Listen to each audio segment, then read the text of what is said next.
Welcome back, everyone, to the Cart Barn podcast, where golf storytelling and relationships built around the game intersect in a way that you won't find anywhere else. I'm Chris Limley, joined by Greg DeWalt, and this is a special one. But before we get to it, yesterday, Greg, our friend of the podcast, Stuart Sink, won the Charles Schwab Cup. Congratulations to Stuart.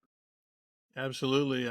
I know I was sitting there on the edge of my seat as it came down the stretch. Good to see him. He played well. Held off a pesky. I call him a pesky Stephen Alker because, like those gnats that kind of swarm you down at Musgrove. That's what Stephen Alker was doing. Stewart had a 3-shot lead. Looked like it was going to be a comfortable win, and then all of a sudden, Alker started making birdies and came down really to the last hole. Yeah, it did. But Stewart decisively won. He just played great, very steady. Once he took the lead, the intensity level you could see just really went up. And it was special too in that Mr. Rob and Miss Ann, his parents were there along with Lisa, and I did not realize that they had never seen him win on the tour. A little bit of an interesting tidbit there, that's the first time they'd seen him win a tour event. Yeah, so maybe we get him on soon and get him to tell us about that. But yeah, we're gonna pressure him into getting back on. I think he likes us, so maybe he'll come back on and talk a little bit about that. Maybe so. But this week we're joined by someone who's widely considered one of the very best coaches in all of golf, Mark Blackburn. Mark is the director of instruction at Greystone there at the Legacy course. He worked with some of the game's most elite players, including a return to the team with Max Homa. And it was just a great conversation. Really learned a lot about his systems and his processes and his mindset. Yeah, what's interesting is his ties to Alabama go back 30 years, I guess, almost 30 years. And he's from England. Didn't really know where Alabama was, but signed a scholarship with the University of Mobile, and that's kind of where his journey and kind of when he started putting roots down here with a little bit of a detour to Mississippi, University of Southern Mississippi, where he played golf. But he's been entrenched in Alabama now since the late 90s, and fascinating guy to talk to. And he's got great stories. When we interviewed him a couple of weeks ago, he had just gotten off a FaceTime with Rasmus Højgaard, who was in Dubai, I think, at the time, and he's definitely a teacher to the stars, I guess you could say. Yeah. Well, without further ado, let's get into this week's podcast with Mark Blackburn. Welcome back to the Cart Barn podcast. Today, Greg and I are pleased to welcome Mark Blackburn into the Cart Barn. I think he's got a little bit of experience with the Cart Barn, but Mark, thanks for joining us. Yeah, happy to be with you guys. Always exciting to talk golf, especially with folks here in Alabama. Yeah, thank you. Mark, obviously you've earned a reputation as a pretty good teacher. But we kind of wanted to dive into, how you ended up in Alabama, your journey from England over here. I know you had to stop at, I think, University of Mobile and then to Southern Miss. And so why don't you just give us a little bit of that background and we'll go from there. Yeah, so in 1994, 93 or 94, I think it was 93. I came to a golf tournament in the US called the International Junior, and essentially it was in Pinehurst, North Carolina, and it was a tournament where kids from the UK came and played in an event, and then college coaches were paid to come watch.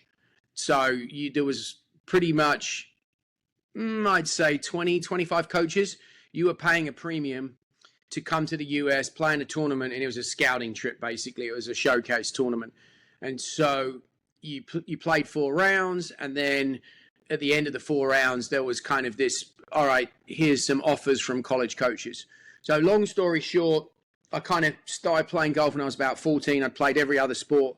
I was notorious for working really, really hard, practiced a lot, probably practiced more than I played, lived on a driving range. And I was always missing school to go to the golf course, didn't really care about anything other than playing golf. And then I come to the States, had a pretty good golf swing. I could hit the ball, but I didn't really have much of a concept of scoring.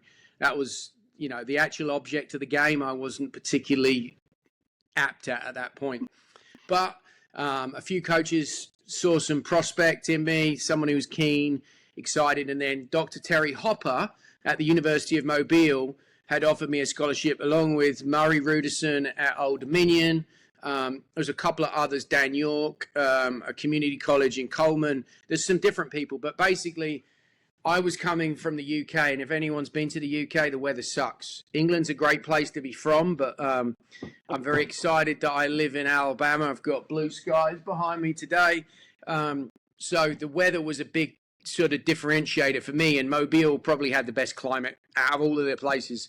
So I ended up going with Dr. Terry Hopper to Mobile. Now, little did I know that it was a Baptist school and it was a NAIA school and it wasn't a Division I school. So very interesting. Anyway, long story short, I was recruited from Southern Miss. I had a friend from England. It was Phil Meadows who was playing at Southern Miss. And Southern Miss were interested in some junior transfers. And after 2 years, I got recruited to Southern Miss and I became a Golden Eagle.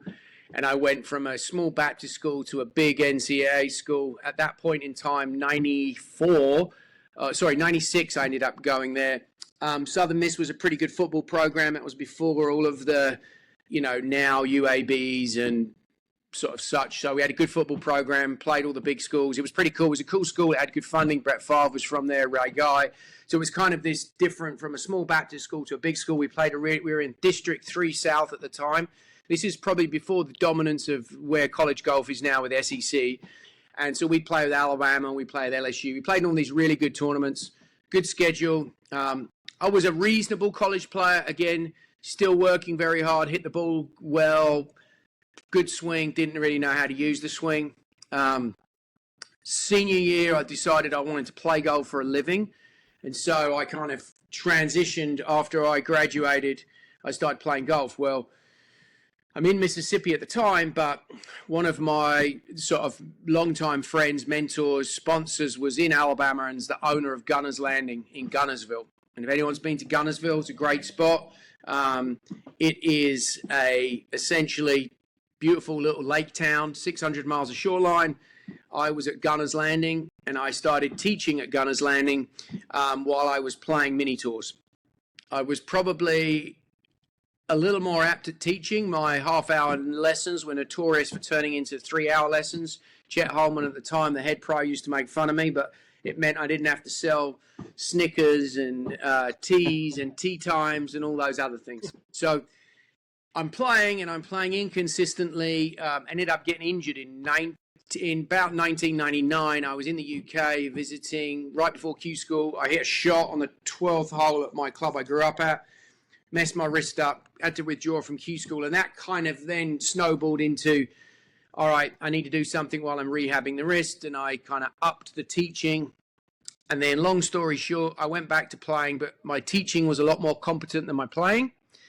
And Alan Walker, who was my sponsor, one of my longtime friends, runs Walker Brothers Building Supply, Construction, Development in Baylerton, Alabama. He was the owner at Gunners Landing and my sponsor. And he goes, listen, you're doing really well with this teaching. I'm going to help fund this teaching, but I'm not helping fund you to play golf anymore. So long story short, he built me a building and that kind of exploded into me teaching on the ski slope driving range there at Gunners Landing overlooking the lake. And some of the players I played with on the Hooters Tour were then transitioning onto the PGA Tour. And in 2004, Heath Slocum had won, but then was starting to struggle. And basically, his caddy was the best man in my wedding, along with my brother, DJ Nelson. And we traveled together playing the Hooters Tour. And he said to Heath, well, why don't you let Mark have a look at your swing. And that was kind of my Willy Wonka golden ticket, if you like. And that kind of started my career. And so from there, I got into teaching lots of other players. In 2007, Robert Carlson came to me. And then in 2008, he became the #1 player in Europe. Ryder Cup won a few times. And I got really lucky, but it was snowballed. But unfortunately, this thing wasn't around at that time. So there was no Instagram, there was no social media, so there was no way to really, if you like, capitalize on that success. And I just kept kind of doing the tour thing, and very over time, organically, I got more players, and I kind of just immersed myself in teaching and all of the different things. And I'd go around and see lots of different coaches and just try and get better at my craft. And then I was in Gunnersville until about 2010, I started doing some teaching. I got approached to be at the Ledges in Huntsville as well. So Rob Clark, the director of golf there. So I kind of started teaching at the Ledges, a director of instruction there, and in Gunnersville. So I was going between the two. It's only about 30 minutes down 431. And my wife and I had built a house. We had 2 kids. We had twins in 2009. So I was kind of doing the thing. And then basically teaching and traveling the tour, traveling a lot at that point, had some good players. And then in 2013, the board at Greystone, a couple of them had approached me with some suggestions. So Hank Johnson was here, legend in the teaching world, and Hank was kind of winding down, and they were looking at, what does the future of Greystone look like? We want to create a center of excellence for instruction. How would we go about that? And so I was kind of giving them some advice, and then this job started to sound really good. And I said, well, if this job is what you're actually kind of advertising and offering, I'd be interested in it. And it kind of flipped into a headhunt, and all of a sudden, January the 1st, 2014, I started here at Greystone, and I've been there ever since. But I would say Greystone has definitely been the catalyst, the board, the facility, the general manager, Dave Porter, whose timeline sort of links up with me. I'd been here about nearly a year, and then Dave came on, and they were very keen on being an ambassador for Greystone, building an academy, building a learning center, and then going out, and doing what I do, coaching players, and then players coming to Greystone. And so now we've got an academy with 6 coaches, fantastic tech, and we have some of the best players in the world. And for whatever reason, I've accumulated quite a few accolades along the way, but really as a byproduct of the team, the environment here. I've got a very supportive wife and 3 kids now. So I'm very, very fortunate. But I always tell everybody, people are like, well, you're in Alabama. And I'm like, well, James Andrews is arguably the best orthopedic surgeon. He became the best in the country, one of the best in the world in Alabama. And I always looked at it as Alabama is kind of this little golden nugget that not many people know about. And I have people from all over the world coming in. Guys fly their jets in. I've got players coming in, and they all can't believe how pretty it is, how picturesque Alabama is. Obviously, Birmingham, the rolling hills, and then you've got North Alabama, you've got the lakes, and then down the Gulf, you've got the water. So I'm very proud to be from Alabama. Kind of origin was Mobile, and then I've lived in Mobile, I've lived in Huntsville, Gunnersville, and now I'm in Birmingham. So I love the state. It's provided me a lot of amazing things. I'm also now a member at Shoal Creek, so we just did a renovation there. So I'm very fortunate. The Shoal Creek Governors, they let me take players out there as well. So I'm kind of fully immersed in Birmingham. This is a great spot for me, and I'm proud to represent Alabama Golf and show folks that, look, you can accomplish anything, and Alabama's definitely the platform for me. Don't see myself going anywhere. This will always be home base. So, yeah, it's really, really good. So I'm excited to help you guys. Anything Alabama Golf, I'm all about. I think we've got some great courses. So you can tell I'm passionate about Alabama, being from here. So, yeah, I'm really, really lucky. And I would say Southern hospitality, the people, the culture, and all these things, I think have definitely been a really big part of my success and people helping me. I've got this funny accent that seems to draw people in. But, yeah, I mean, I love it here. I have people from all over the world come, and they think the place is great. So we have a gem here, obviously. Birmingham's a good town, great foodie town, tech town, medicine. So there's lots of upside here. So excited to be with you guys. That is my origin story very quickly, but hopefully that gives you an insight into Mark Blackburn and Blackburn Golf. Wow, that was incredible. Thank you so much for that You wonderfully crafted 30,000-foot view of your journey to Birmingham. Lots You're to a unpack walking there. billboard for the Chamber of Commerce for Alabama Absolutely, yeah, Tourism Board. yeah. The gosh, so many places to start, but I guess in Hattiesburg, Yep. did you play it? Was that Hattiesburg Country Club that you Yeah, it played? was Hattiesburg Country Club, and then that was kind of before the renovation. So there was a renovation and a redesign. I think in about, I'm guessing 99, maybe 2000, early 2000s. And then my senior year, Canebreak had just opened the Jerry Pate course there, Yep. that new development, and that was fantastic. That place was unbelievable. It was brand new at the time. Yeah. It was really good. It was a great golf course. I had the course record there for a while, but it was fun. It was great. So yeah, Hattiesburg post Katrina is a cool little place. Like post Katrina, it boomed. Right, I actually got married in New Orleans. My wife's family's from New Orleans, so obviously Katrina was tragic and terrible, but Hattiesburg boomed from it. Now it's a great college town. The facilities are incredible. The Eddie Brashear, the golf coach, they just built a facility down there. I try and help the program out. It's very good. It's a good facility. One of our girl juniors from our program ended up going there. She's just about to graduate. She just won her last tournament in Hattiesburg this week. Taylor Tribble, which obviously a good golfer in Alabama, has won the state match play a few times. So yeah, Hattiesburg was a great spot. Coach Sam Hall was an interesting character. And there's a couple of other coaches there.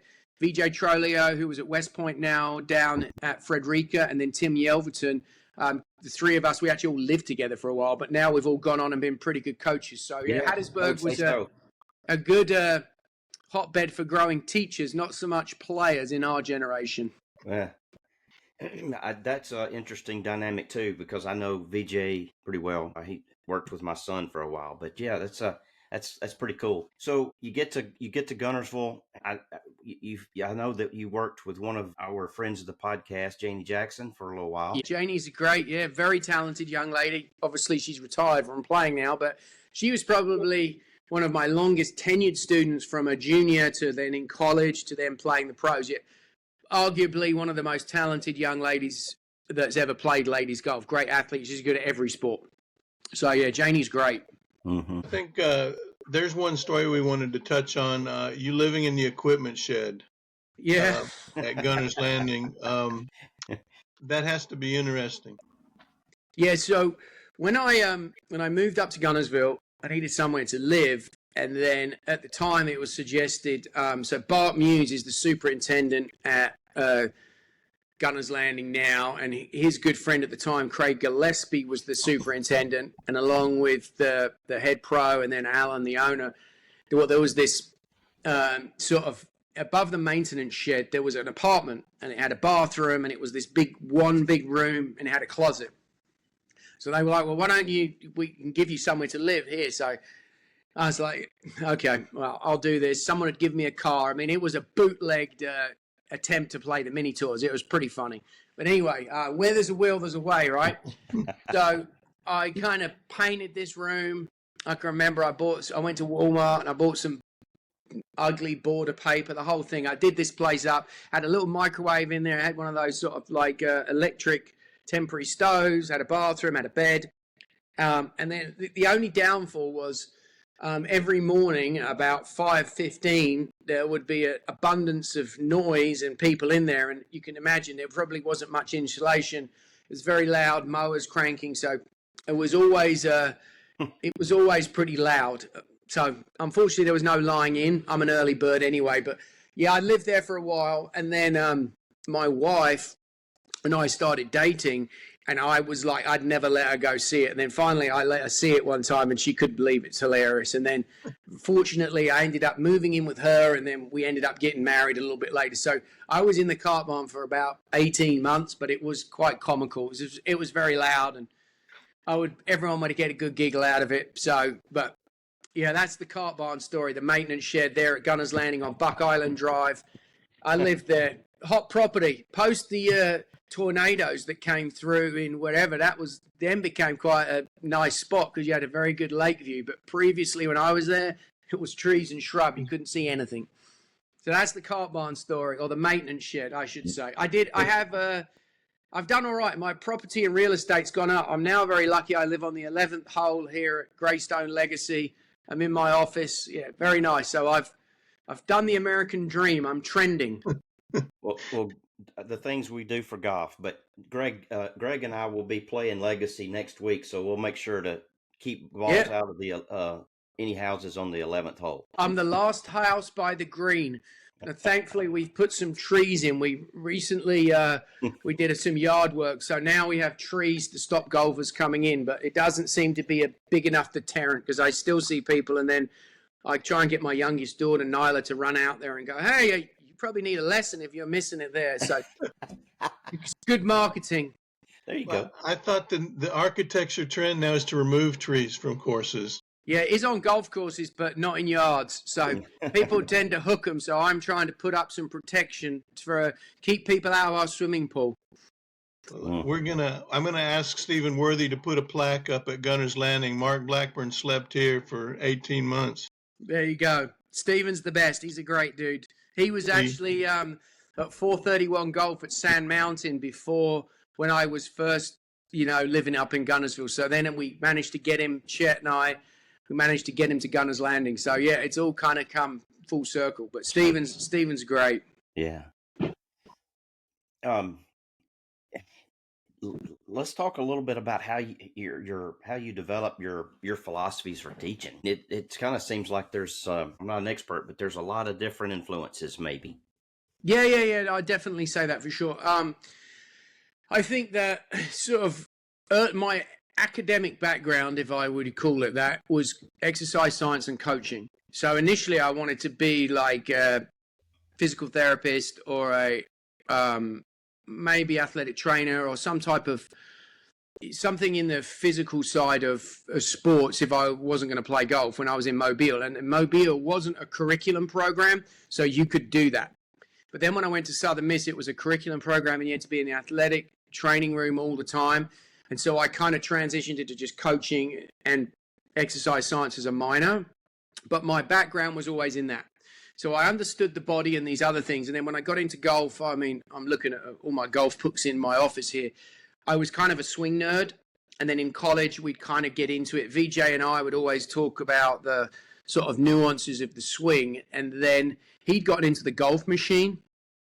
And then it's just a little known fact, but in Alabama, Alex Sloan was one of Homer Kelly, who wrote the Golf Machine's original GSEDs, which is a doctorate level of the golf machine. And Alex Sloan used to work with our good friend Joel Gafford up there. He used to hang around Blackberry Farm. I think that's the name of the course. It used to be that, wherever it is now.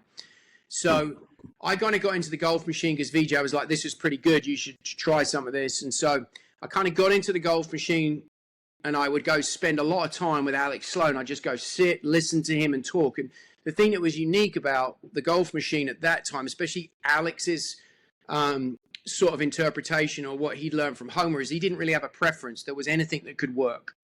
And I really kind of took it upon myself that made sense. There was all these different golf swings and there was lots of different ways to do it.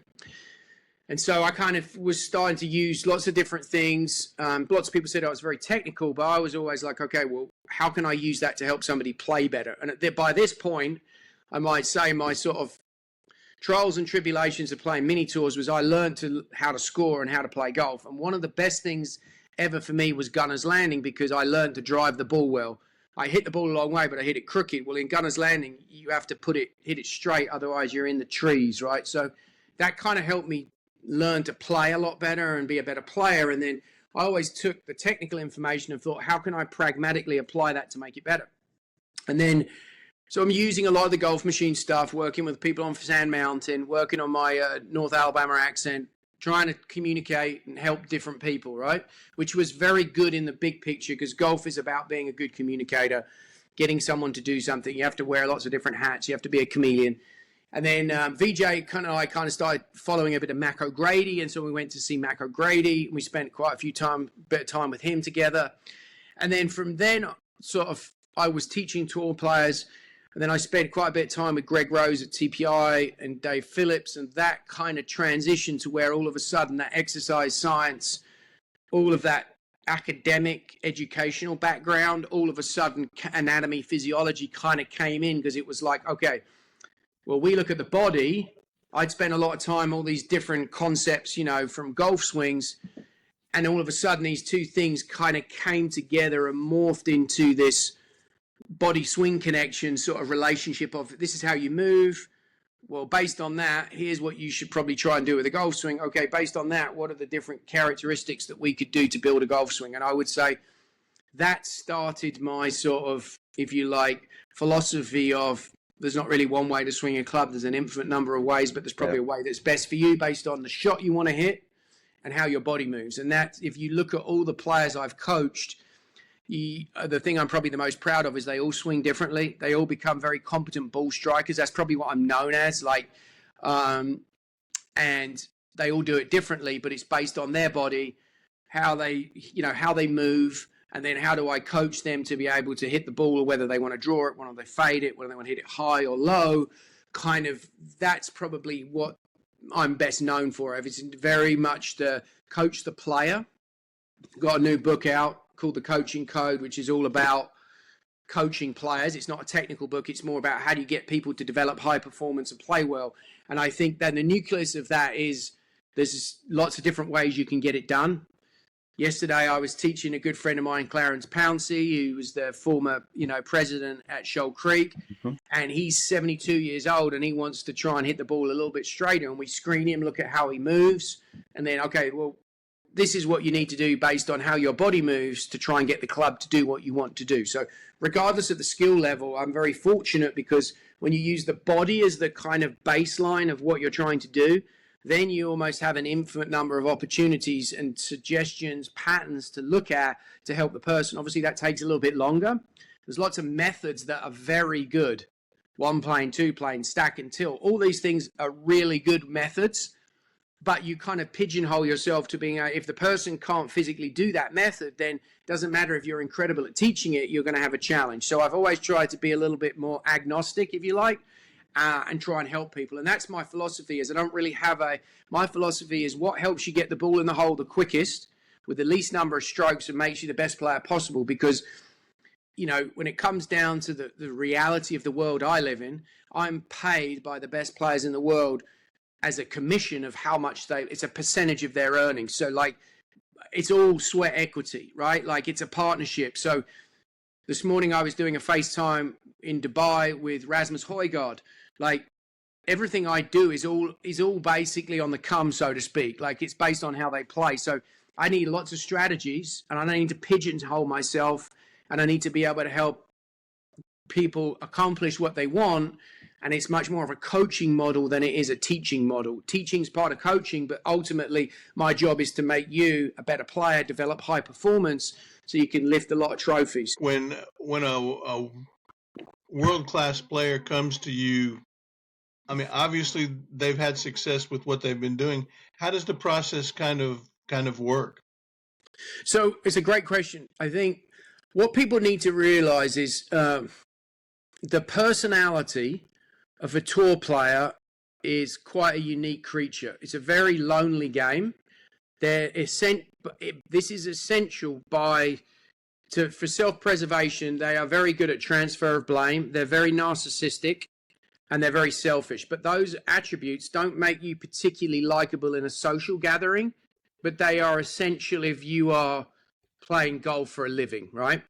So golfers, to that point, to ensure they're quite resilient, they're reluctant to ever change too much unless they're struggling or they're injured. So there's two general times you have intervention with a player and they start looking around. And sometimes a third, when there's players that start playing really, really well, and if the commonality is that they have the same coach, but they all do it differently, generally it's like, oh, maybe the coach has something to do with that. So that's, there is that part. But generally, the world you live in then, so that's the personality of a player. So that means there's not that much time or opportunity to get players. The other part is the PGA Tour and professional golf at the elite level is kind of this traveling circus, dysfunctional world bubble that's not real. private jets, lots of money, narcissistic, selfish people that are all competing with each other. And they might be buddy here, but they all want to kill each other so that they can all get a bigger piece of the pie. That's just the reality of it, right? Like, it's just, so when you're in that arena and you've been in it a while and you have success with multiple players over multiple decades doing different things, you kind of get known for certain skill sets. So have you guys seen the film Pulp Fiction? Mm-hmm. Mm-hmm. So you know Harvey Keitel, Mr. Wolf, problem solver. Mm-hmm. When stuff goes sideways, call Mr. Wolf. Well, yours truly is a bit of a Mr. Wolf. Someone's had an injury, someone's struggling, someone's got a bit of a problem, complicated pattern. Generally, yours truly seems to be on the short list of people that get called. So I'm notorious for people telling someone they can't do something. I love an underdog. I love a challenge. Everyone had written off Justin Rose in 2022-23, and I thought he could still play really good golf. I saw some things that he was doing I thought didn't make sense. Circa 2025, it was actually 22 that was, but all of a sudden Rosie's career started doing this again, right? Mm-hmm. So he's played really well. He's top 10 in the world. Again, so I'm a big believer on if you understand the issue and the problem, you can help people. So it's one of those things getting players is a byproduct of your reputation. You know, in life, your reputation precedes you. I try and treat people right. I'm very much Nick Saban over a new age Pete Carroll type coach. I'm going to tell you how it is. I'm old school. Some people think that's blunt, a bit direct, but the best athletes want to be coached like that. So that's how I coach. Now, does that mean I don't put my arm around people and nurture them? I do, but I'm going to be real with you because I'm trying to spend time away from my family and I'm giving up to get results. You're either doing it or you're not doing it. If you want high performance, as Nick Saban, says, there is no other way in doing it properly. Yeah. So that isn't for everyone though. And if you live in the world of narcissism and everybody tells you how good you are, it's a bit different when a coach is like, that ain't going to work. You don't need to do that. So it's one of those things where you get players based on your reputation, based on your skill set. What's your niche? What are you good at? Like, what does someone struggle with? If someone's struggling with putting, they're not going to come to me. But I'll be the first to tell them, you need to go see one of my best friends, Phil Kenyon, or Mike Kansky works for him, or Stephen Sweeney, or Preston Combs, like John Graham, like these putting coaches that are really good. But if someone's struggling with ball striking, maybe their short game or pitching, if it's anything from the green, off of the green, the fringe to the tee box, I'm pretty competent. And if it's something where somebody's struggling and they want to figure out why, that's kind of my wheelhouse, if you like. And then invariably, look, players come and go. But it's one of those things where if you do the right thing, generally people think the grass might be greener. And then they realize that sometimes it's their fault. It's not the coach. And then when they struggle, then they go, no, wait a minute, I've tried this other, it's not very good. And then players come back. So someone like Max Homer's asked if I can start coaching him again as of last week. So it's kind of come full circle. You help somebody, you get them, and they win 6 times. Then they're struggling. It's your fault. Maybe it's not.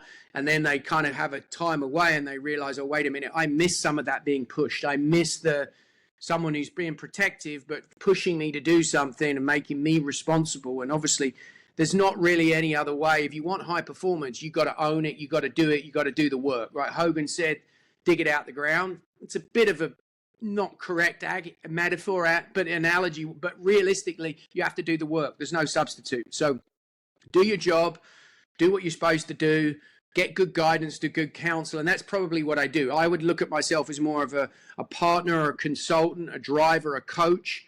This is the goal we've got. How are we going to get there? And there's lots of different pieces that go into it. It's not just technical. There's lots of different things that you're trying to do to drive performance. And that's why I wrote this book, not as a pitch, but it's called The Coaching Code. And it's basically 12 tenets of how do you develop high performance, the art and the science of coaching, to be able to get people to do it. And it's designed as a leadership book for whatever you do, whatever endeavor you're doing. It's trying to show you how do you get people from where they are to being able to accomplish something, and what are the strategies that you need to use. And that's coaching, and everybody needs a coach, right? Regardless of what it is. If you've got a business, you're trying to coach the people that work for you, because you're all only as good as the people. So people come to me. My job is to help them be a better version of themselves and take all this information to be like, ultimately, how do I help you shoot a lower score? What goes into that? And I think very much now we're in the age of like this holistic approach where there's lots of different things that go into that.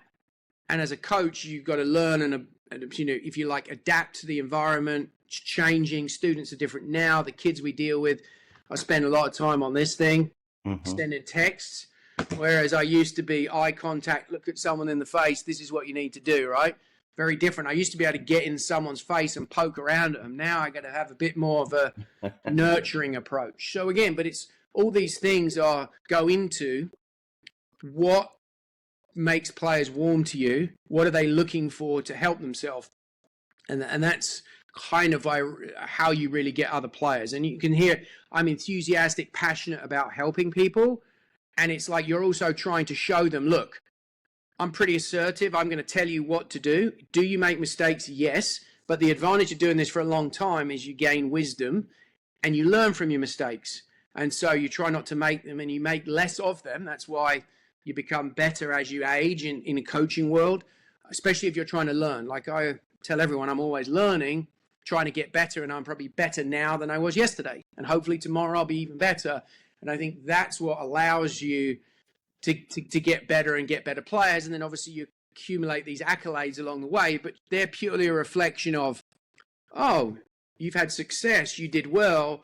Success breeds success, right? And as we say in golf, good golf takes care of everything. Whether you're the coach or the player, there's a trickle down. Unbelievable. Wow. Do your feelings get hurt when a player leaves you? Say, I want to try something else? No, because what you have to realize is in a player's evolution and growth, there are coaches that have certain skills. And you want at different times in your career, you're going to need different types of skills. So I always look at it as a prime example last year was Russell Henley. Russell Henley's agent, Thomas Parker, is a good friend of mine. Russell needed some short game help and some help with his driving. So during the beginning of the Florida swing, he asked me if I could give him some help on some pitching and some driving and some, full swing stuff. So I did. Obviously, kind of got going, and then he won 2 weeks later at Bay Hill. He chipped in against Morikawa and he won, and he drove it really well. And we had a good run. And then got to the point where Russell didn't really want to change anything. I'm like, Russell, well, some of these shots keep happening. This is what you would need to do. But Russell's a little risk averse. He's a great player. He's like, you know what? I think I need to stick to doing this. And I'm like, look, you wanted to make the Ryder Cup team and you want to win a major. So his goal was he didn't want to do anything to jeopardize that. And he's done things and he'd gotten worse. So I'm like, listen, you need to go back to doing what you want to do. Totally understand it. This has been great. If at some point in the future you want to explore changing some things to get better and you aren't so risk averse, let's reconvene. But otherwise, look, thank you very much. This has been great. You've won an Elevate event. You've played really well. This has been a great little run. I wish you the best of luck. And Russell is a great dude, one of the nicest people I've ever had the pleasure to work with, and we have a great relationship. And you move on. It's like, and Russell, to his credit, probably did the right thing. He made the Ryder Cup team, and he's up to 3 in the world, right? So he unfortunately didn't play very well at the Ryder Cup, but that's just rookies never do. So I think it's really important to understand, like, it's a business. If you want to be seen as a professional and a class act, you got to handle people the right way. Sure. And you can't take it personally. I tell everyone, look, when Max Homa decided at the end of 24, he wanted to do something different because he hadn't played well, I was like, that's fine. I get it. Yeah. Is it disappointing? Yes. Did he understand at the time that I didn't want to have intervention and change something that needed changing because I knew he was going to make the top 50 and he wanted to make the President's Cup team? Well, now in hindsight, he understands where I was coming from and totally gets it, that I was being protective to help him. But I handled it in a professional way. The door was always open to him. He explored other things and he realizes, okay, probably didn't appreciate that. So I think, when you split with a player, when you've been doing it a long time, you try not to take it personally. You're like, did I leave this better than I found it? Yes. Did the player get better? Yes. Okay, we're on to the next. And I think that's the part where you got to look at it as it's high performance. If people aren't performing, the coach or the caddy are the first two people that get looked at. But if you do things in the right way, generally speaking, you're fine. So it's never, to me, I just look at it, look, it's part of the business. If you get into this, you need to understand that it's, you are very likely to be at some point collateral damage, and that's just part of it. But the nice part is every time somebody leaves, new people come in, they get better, and all of a sudden it's just this, so if you look at it, Max kind of left. I'd been working with Daniel Berger after he came back from injury. Daniel Berger's come back to be, Daniel Berger of old. Hasn't won yet, but one of the best players in the world. He did, unfortunately, broke his finger hitting a shot at BMW, so he's been out, but he's coming back. And then I started helping Matt Fitzpatrick post the Masters last year, and he's done okay. So you know what I mean? So it's one of those things I'm really, really lucky. So when people leave, once you've got a bit of a track record, I don't look at it as, I look at it, this is an opportunity. I've got more bandwidth to spend with some other players, or a new job could come around. So if you do a good job, you seem to always be in demand. And I think that's the part that's so fun about what coaching is. People are very different and they're unique. And there's something about different characters. And I like difficult problems, back to Mr. Wolf analogy. So I'm more interested in helping someone become the best player they can be with a view to being the number one player in the world if it's something that's not out the norm. Do you know what I mean? So there's something's a little different where people maybe have been written off, you can't do that, or it's a bit of a project, or that person's difficult. I enjoy that. And I enjoy people that are dedicated to work really, really hard.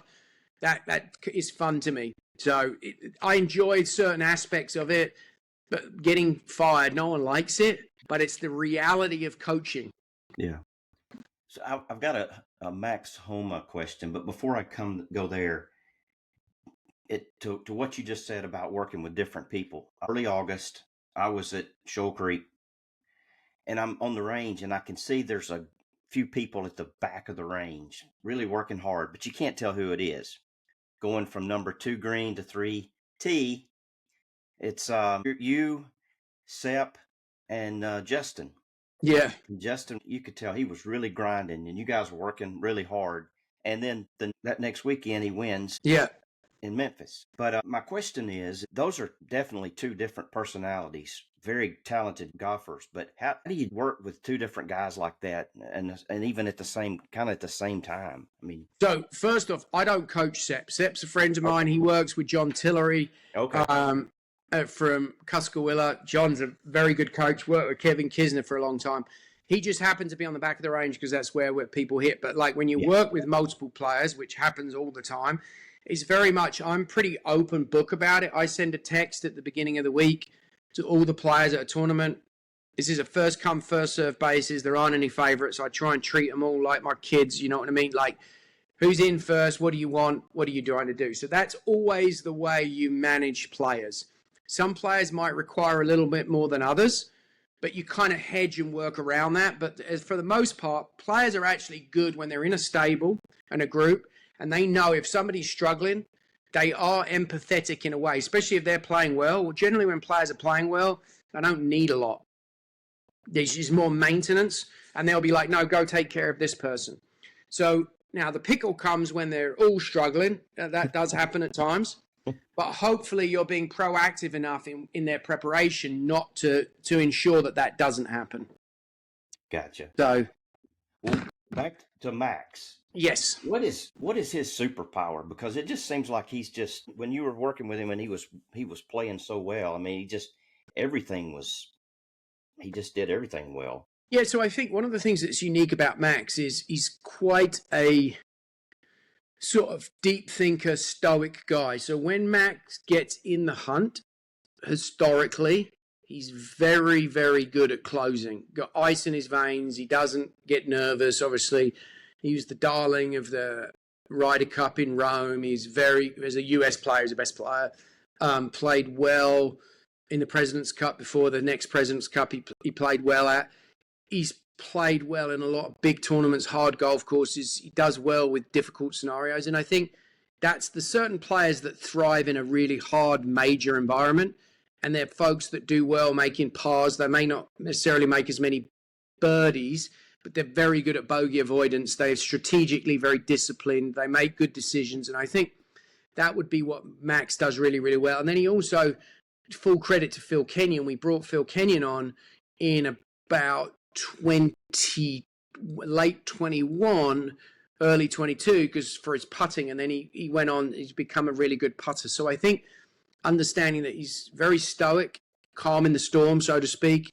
And then he's really good, like on hard golf courses, very much like Justin Rose. If you look at them, when the score ends somewhere between 8 and 14 under, someone like Max Homa or Justin Rose is going to do really well with a really hard golf course because they hit the clubs that are necessary well, mid-irons, longer clubs, drive it well, good short game where you're rewarded for like making pars on hard holes and the odd birdie. They'll thrive well in those conditions, whereas certain players do really well making loads of birdies on a course like the Amex, the 3 courses you play out in Palm Springs, but they don't do so well. They're not built for the big courses in those major championships. So I just think it's a byproduct. That's his personality. It suits him well. He's kind of understated, quite quiet. He's very witty on social media, but when you get him like one-on-one, he's very serious, very organized, quite disciplined. And I think those are the characteristics. If you look at major champions, guys that play well in big events, that's kind of how they are. They've got more of that mindset. I'm curious what a week in Mark Blackburn's life is like. I know you're busy during the height of the season, the PGA season, the DP World Tour season, but now players have more time maybe to work with what you're giving them. So are you equally busy now, or what's it like? I would say there's not really any downtime. So while I'm home here, I've been home this week. I'm leaving on Sunday. I'm going to the Bahamas to see Rosie. Then I'm going straight from the Bahamas to Palm Beach to see Daniel Berger. And then Max Homa's coming here. So it's one of those things where off-season is actually just as busy. And a lot of times I'm here, but folks are coming to the academy. So I'm not traveling, but I'm working sun up to sundown here, right? So there isn't really, the way golf works now, at this point, there isn't really an off season. There is a slower season. If you're in the top 50 and you qualified for the elevated events for 2026, you may not play very much, but you're still working on your game. So let's say after the Ryder Cup, you take a few weeks off, but you're not in a position because of the nature of the game. You can't take 4 months off and do nothing because the guys you're competing against are still playing.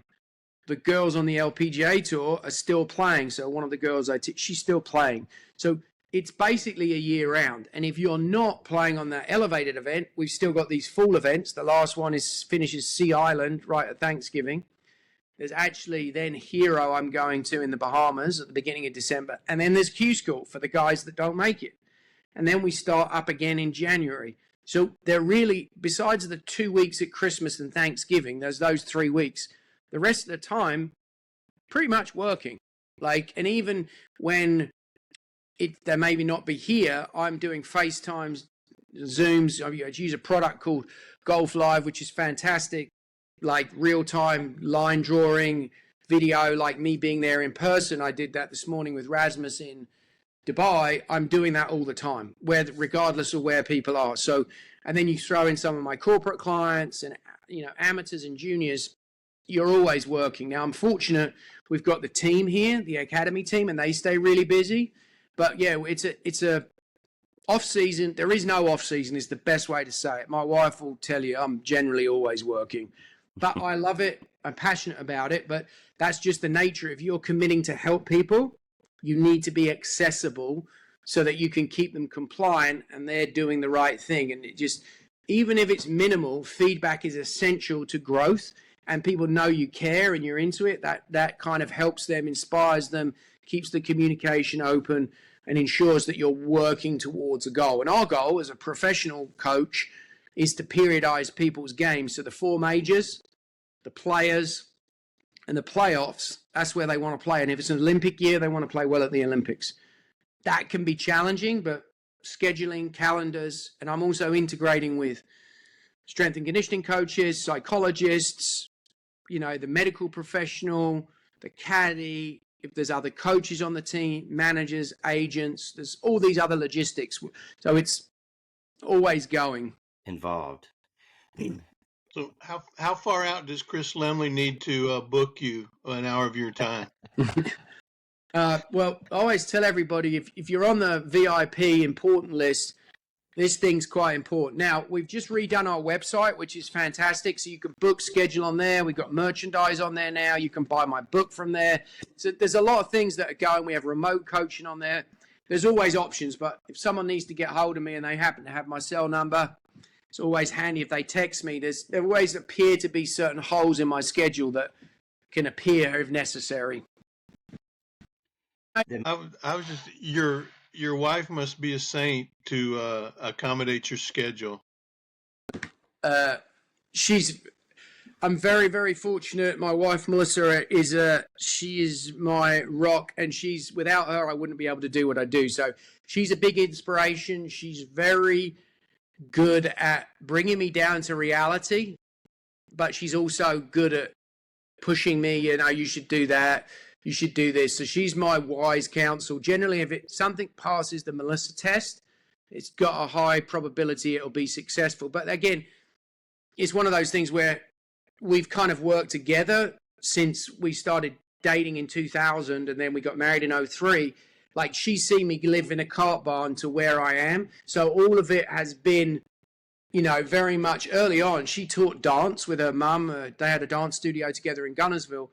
And literally, I was making no money. Like, I would go all over the place to go see different people, to learn, to try and get better. Or, you know, I had no money, but like, she saw something in me, I guess, that I was a nutter and I was determined. And she's always said I'm pretty disciplined and, you know, very fanatical about things. And I think that's essential. Like, if I didn't have that support system, it wouldn't work. But she inspires me to do things, to pursue it. Oh, you could do that. And so she's very good at nurturing that. But then also she's the first one to go, hey, your dad in this house, you need to be present. You need to do this, which is good, right? So I think it's one of those things where as soon as I walk in the door, I'm just, you know, I'm dad. The golf coach thing goes away and we all get a good laugh. My kids will see me on TV or on a magazine or something, and I'm just like, no, I'm at home. I'm still dad. Same old, same old. And the people that know me, my close friends, all know I'm bonkers anyway. So, do your kids play? So it's interesting. My kids are very musical. My son plays like 5 instruments, has a band. His twin sister is a very good musical theater singer. So they're very musical. My son plays golf, like, he enjoys it, but he plays with his buddies. It's quite funny. They go to Oak Mountain and they play all the time, or I bring them out to Greystone and they all scramble against me. It's quite funny. But he likes it, but his passion is music. And so I'm always like, you got to follow what you like. And he's always playing music. And my youngest daughter is very much into dance, following her mum, but she's probably the most athletic, and she started getting into, like, she and I are quite close. Our thing is we go play golf. So like, the last week, Scotty Cameron made her a putter. I'm out the tour truck. She's all excited. She's got a Scotty Cameron with her name on it, all fancy colors. So Titleist, I'm ambassador. They're very good to me. So she's kind of getting into it. And my wife loves golf. She's become very good at following. Like, she'll tell me what players are doing, where she watches everybody. So it's quite funny when the players come, and invariably they stay with us in our basement or in the guest area. So she interacts with them. So she knows a lot about their stats now. It's actually quite funny. But my kids are not really golfers. They like golf. They understand that golf affords them all of the wonderful opportunities that they have. And they like the game, but they don't play it competitively, so to speak, which I think is quite good in a way. Like, I know how hard it is to be a competitive golfer. Unless you want to do it yourself and you're self-motivated, I think it's hard. So I wouldn't push them. But my youngest, she's pretty athletic. She could be quite good. They could all be pretty good. My son's actually quite obviously a musician. He's coordinated. And they all like Top Golf. They've all had Top Golf parties, so they all like that. But they're not, I wouldn't say that they're avid, let's go play golf, but they're kind of, I think they'll all get more into it. They see the benefits of it, you know, how it can help them.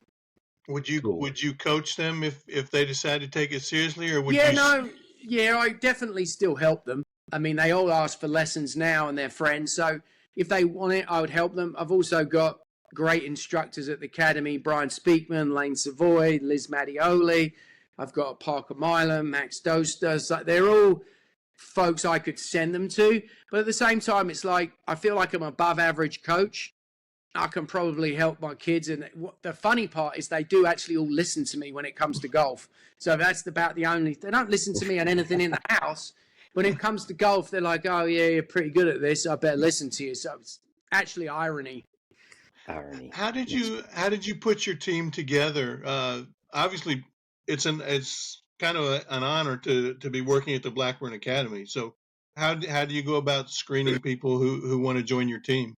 So it's pretty interesting. So when I took this job, Brian Speakman had worked for Hank Johnson, and I was very keen on, you know, to create goodwill, bringing on people that had been in the former regime. And at the time when we started, the goal was to have Hank as emeritus director of instruction, and me to be the new guy and kind of integrate. Well, you know, it didn't necessarily go as planned.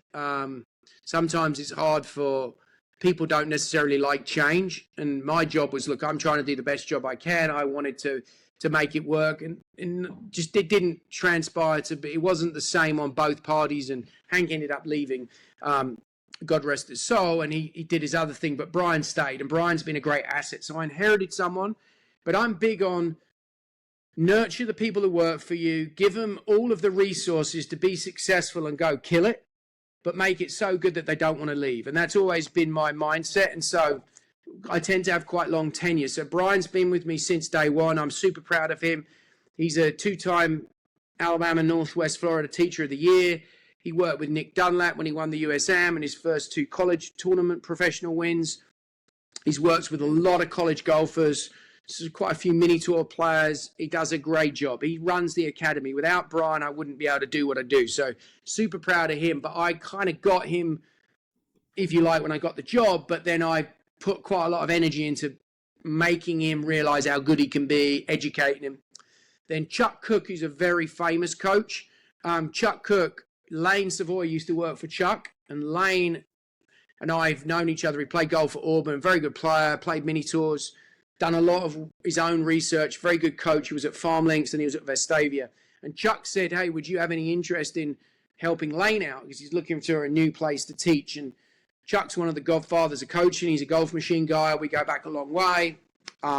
So anyway, I kind of interviewed Lane and what did you think? Would you be interested? And so Lane's now been with me for about 5 years. Lane's a great coach. Liz Mattioli played golf at UAB, was a very good player, still a good player.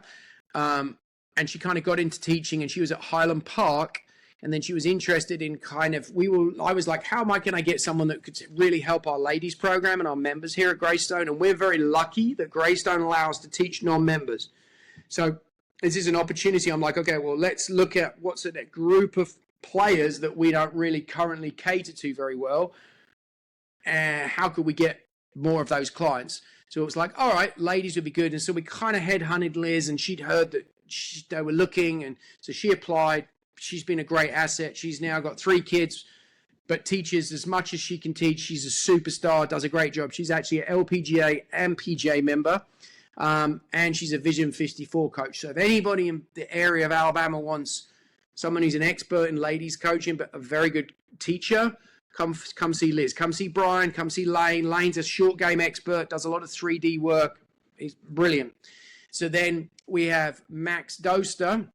Max was at Highland Park as well, specializes in juniors, won the Alabama Northwest Florida Junior Development Award a couple of times and the Young Player Development. Great coach. So he does all of our junior programs. We had Chip Thomas here as well who did that, and now Chip's at Oak Mountain. He's gone on to do his own thing. And then we hired a superstar called Parker Milam, who's a graduate from Mississippi State, who's done interns down in Florida. And he's also at Jupiter Hills, and he's done interns with Eric Eshelman at Birmingham. And now he's running our junior programs with Max and does a phenomenal job. So we have an all-star team. I'm very proud of them. And I'd argue that our academy is as good as any academy you're going to go to in the country. And we do golf schools. We do a lot of different things. We've got all the technology. We're very fortunate. So those guys are great. So if anyone day-to-day wants lessons, you go to blackburngolf.com. You should look at the instructor bios, find one of those guys or girls, easy to get lessons with them. They stay busy, they're booked, but that's a good thing because they're good, but you can get in much easier than you would be able to get in and see me, because most of my time is on trains, planes, or automobiles, or on a driving range with tour players. Yeah. So, but yeah, we have a really good team. I'm very, very fortunate. But again, that's a byproduct of investing in them, giving them the tools to be successful, kind of nurturing them, pushing them along. I just wish I had more time to be here with them. It's just the nature of the beast is that I'm on the road with the tour players a lot more than I am here. So it's just, but Ryan does an amazing job leading the troops, so to speak. Wow, you're very passionate about what you do, and it shows, and that's a great place for us to stop. I want to be respectful of your time, but Mark, thanks so much for carving out a little bit of time and visiting with us at the Cart Barn today. Yeah, no, happy to have you. Anytime you guys want to come visit the academy, we'd love to have you. If you want to do another show, it'd be great to kind of host you there, do one, and then get you with the guys and talk to them as well. So anytime we can help folks, Alabama Golf, we're excited to do it. So again, super proud to be from Alabama. It's a great spot. It's our little gem. Hopefully not everybody comes and hears about it. So, but we're excited to be here. So great to support you guys. Thank you so much. Great. Thanks a lot, Mark. Best of luck moving forward. Appreciate you. Thanks for staying in touch. Wow, Greg, what a great time and interview with Mark Blackburn. And one of the things that I took away, aside from some of the people that he's worked with, was the relationship that he had with Alex Sloan. I had no idea that his early days and some of the methodology that he uses started with the golf machine and the relationship and the time that he spent with Mr. Sloan. Yeah, and for those of y'all who aren't familiar, Alex Sloan was a long time head professional at Turtle Point Yacht and Country Club up here in Killen, near where I live, and Alex would always try to get me to come out when they were having one of their sessions, and I was working full time and I never could get out there. And in retrospect, I wish now that I had, but everybody knew Alex because of his work with the golf machine, and we need to try and get somebody to chronicle Alex Sloan's life, because he was an interesting guy. In addition to his golf, he flew planes that he built from kits. I know there's some stories about that. I think he wrecked one time, about killed himself. So we're gonna find out. We're gonna dive deeper into Alex Sloan during his time. But yeah, I mean, Mark Blackburn was incredible. He's so gracious to spend an hour of his time with us, and down at Greystones, where he's got his academy. It was a banger of an episode. There you go. And I do hope that we're able to put something together to document Alex Sloan. That'd be really cool. But thanks again for listening. Catch us again next week for another episode of the Cart Barn Podcast.